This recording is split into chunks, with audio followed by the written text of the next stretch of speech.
Hello दोस्तों, मेरे channel पर आपका स्वागत है। प्लीज़ आप मेरे चैनल पर बने रहें, शुरू से लेकर लास्ट तक वीडियो देखिएगा, बीच में स्किप मत कीजिएगा। यदि अच्छा लगा तो वीडियो को लाइक कीजिएगा और चैनल को सब्सक्राइब कीजिएगा। तो दोस्तों, एक बहुत बड़ी खुशखबरी है, गुड न्यूज़ है, जो आपको बताने वाला हूँ। एनसीजेसीएम के महासचिव श्री गोपाल मिश्रा का डिमांड है और डिमांड सरकार को दे दिया है लिख करके अपने टीओआर में कि 2.86 फीट में फैक्टर होना चाहिए, उससे हम कम नहीं लेंगे। कि आजकल के महंगाई के ज़माने में 2.86 फीट में फैक्टर होना चाहिए। और फैमिली यूनिट को भी बोला है, लिख कर दिया है कि 3 से बढ़ा कर 4.26 किया जाए और लेवल 1 से लेके लेवल 5 तक अपग्रेड। लेवल 1 वाले को 2 का बेसिक मिलना चाहिए, 3 के 4 का, 4 का 5 का और 5 का 6। ये 3 चीज़ है जो लिख कर डिमांड दिया है सरकार को। अभी 8 पे कमीशन का काम शुरू नहीं हुआ है, लेकिन 1 जनवरी 2026 से चालू हो जाएगा। काम अभी ऑफिस का भी नहीं ढूंढ पाया है, तो मान कर चलिए कि आपको 1 जनवरी 2026 के बाद एनसीजेसीएम के महासचिव और पे कमीशन के बीच में नई बैठक शुरू होगी और नए बैठक में ये मांग रखी जाएगी, डिमांड रखा जाएगा। तो दोस्तों, यदि सरकार ये डिमांड पूरा कर देती है, कितना सैलरी बढ़ेगा, न्यूनतम पेंशन वाले को, लेवल 1 वाले को, और तनख्वाह पे सैलरी और न्यूनतम पेंशन जिसको 9,000 है उसकी कितनी बढ़ जाएगी, ये सारे मैं आपको जानकारी दूंगा। तो दोस्तों, प्लीज़ आप मेरे चैनल पर बने रहें। तो दोस्तों, जिसकी 18,000 जो सैलरी है, 2.86 फीट में फैक्टर होता है, तो 51,480 रुपया हो जाएगा, जिसमें 33,480 रुपया का बढ़ोतरी हो जाएगा। सिर्फ 33,000 मान के चलिए। जिसकी 18,000 है उसका 51,480, उसमें 51,480 रुपया माइनस कर दीजिए 18,000 का, तो 33,000 की सीधी बढ़ोतरी होगी। जिसका मिनिमम पेंशन 9,000 होगा, उसका बढ़ करके 25,740 हो जाएगा। 9,000 माइनस कर दीजिए, उतनी पेंशन हो जाएगी। तो इसमें ये गणना है कि जितनी आपकी पेंशन है, मैं आपको उदाहरण के तौर पर जिसकी 20,000 सैलरी है उसमें 2.86 से गुना कर दीजिए। जिसकी मिनिमम पेंशन 20,000 है उसमें 2.86 से गुना कर दीजिए, उतनी आपको पे और पेंशन हो जाएगी। तो दोस्तों, ये गुड न्यूज़ है। एनसीजेसीएम के महासचिव गोपाल मिश्रा का ये डिमांड है और शुरू से ये डिमांड बोलता ही रह गया है और अभी भी बोल रहा है कि हम उससे कम नहीं लेंगे। अब सरकार जितना अप्रूवल करे, वेतन आय जितना मांगे, जैसे नई अपडेट आएगी उसके बारे में आपको जानकारी दूंगा। तो दोस्तों, ये गुड न्यूज़ है और अच्छी मांग है। ऐसी अच्छी मांग होना चाहिए।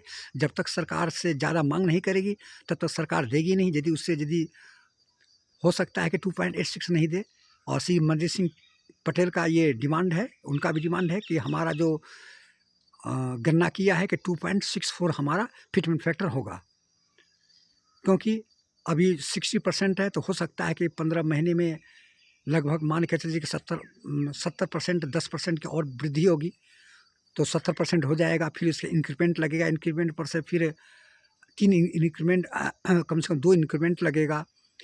इसके बाद डीए बढ़ेगा, उस पर फिट फैक्टर है। और फैमिली यूनिट का भी मांग किया है कि 3 से बढ़कर 5 फैमिली यूनिट किया जाए, माता पिता को शामिल किया जाए। तो सारे मनजीत सिंह पटेल का 2.64 का डिमांड है और एनसीजेसीएम के महासचिव श्री गोपाल मिश्रा जी का 2.86 का डिमांड है।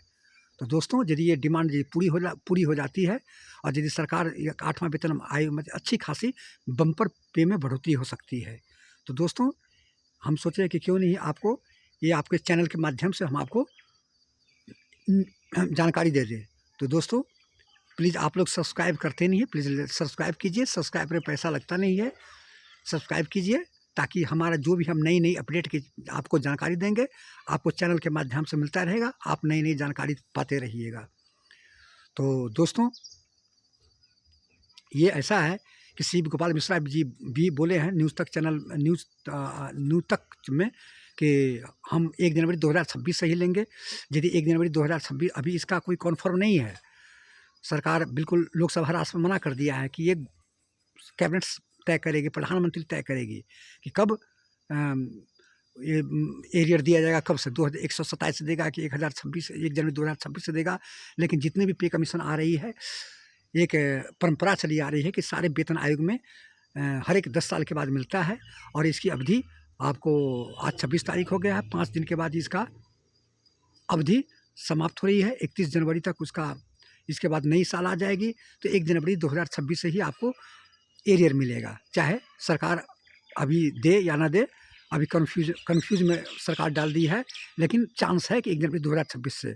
और ये भी बोला है न्यूज़ तक चैनल में कि यदि सरकार यदि 1 जनवरी 2026 से नहीं देगा, तो सरकार को भी हम बता देंगे कि हमको कितना पावर है, और इसके बाद हम सरकार को गिरा भी सकते हैं, बना भी सकते हैं, और चक्का जाम कर देंगे, और इसके बाद रेल रोको आंदोलन हम कर देंगे, बंद हो जाएगा। यदि सरकार को एक दिन का यदि रेल ठप हो जाएगी, तो करोड़ों रुपया का, अरबों का होगा, उसको भी महसूस हो जाएगा कि केंद्रीय कर्मचारी संगठन में जितनी भी यूनियन है, कितनी पावर है और कितनी शक्ति है।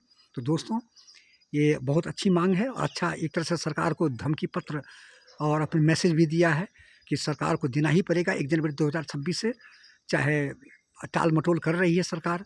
और लोकसभा राज्यसभा में श्री पंकज चौधरी जवाब भी दिया है कि ये सरकार तय करेगी कब से एरियर मिलेगा, लेकिन जितने भी वेतन आयोग बैठा है उसमें सारा लिख दिया था, क्लियर कर दिया था कि उसमें 1 जनवरी 2016 से दिया जाएगा 7वें वेतन आयोग में, TR में। लेकिन इस बार जो TR सरकार जो दी है 3 नवंबर को जो किया है, उसमें स्पष्ट शब्दों में नहीं लिखा है, न पेंशन के बारे में था। लेकिन काफ़ी हंगामा हुआ है लोकसभा राज्यसभा में, और पत्र लिखा है। इसके बाद सरकार बोली है कि ठीक है, जितने भी 59 लाख पेंशनर्स हैं सभी को फ़ायदा मिलेगा, पेंशन रिवीजन किया जाएगा, और 8वां वेतन आयोग का लाभ फ़ायदा मिलेगा। तो दोस्तों, चिंता करने कोई बात नहीं है, चाहे भी 2027 में दे, 2028 में दे, लेकिन आपको 1 जनवरी 2026 से आपको बढ़ा हुआ पे और पेंशन मिलेगा, और एरियर भी दिया जाएगा। तो दोस्तों, यदि ये सारे अभी मीटिंग नहीं हो रही है, जैसे ही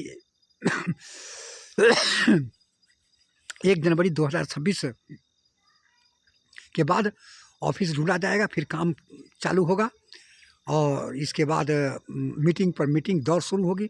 उस मीटिंग में सरकार के पास और TR लिख करके भेज दिया है। और इसके बाद देखिए उस मीटिंग में क्या फ़ैसला होता है। जैसे जैसे ही जो फ़ैसला आएगा, जैसे जैसे नई अपडेट आएगी, अभी कितने बार मीटिंग होगी, कितने बार फ़ैसला होगा, तो दोस्तों जैसे ही आपको नई नई अपडेट आएगी उसको हम जानकारी देते रहेंगे। तो दोस्तों, एक बहुत अच्छी गुड न्यूज़ है और अच्छी डिमांड है। यदि अच्छा डिमांड नहीं करेगा तो सरकार अपना मर्जी से काम करेगी, इसलिए सरकार के ऊपर दबाव बनाना ज़रूरी है। इसलिए जितने भी कर्मचारी संगठन हैं, इस बार यूनियन एक है, और सारी सरकार के ऊपर दबाव बनाएगी और सरकार से मांग करेगी कि हमको अच्छी खासी पे में बढ़ोतरी होना चाहिए। तो दोस्तों, ये कैसा लगा? यदि अच्छा लगा तो आप लोग कमेंट कीजिएगा, लाइक कीजिएगा, अपने दोस्तों का शेयर कीजिएगा, क्योंकि आपका कमेंट कीजिएगा कि क्या सरकार ये डिमांड पूरा करती है, कि करेगी कि या नहीं करेगी। तो दोस्तों, ये थी जानकारी। लाइक कीजिएगा, सब्सक्राइब। जय हिंद, जय भारत, थैंक यू।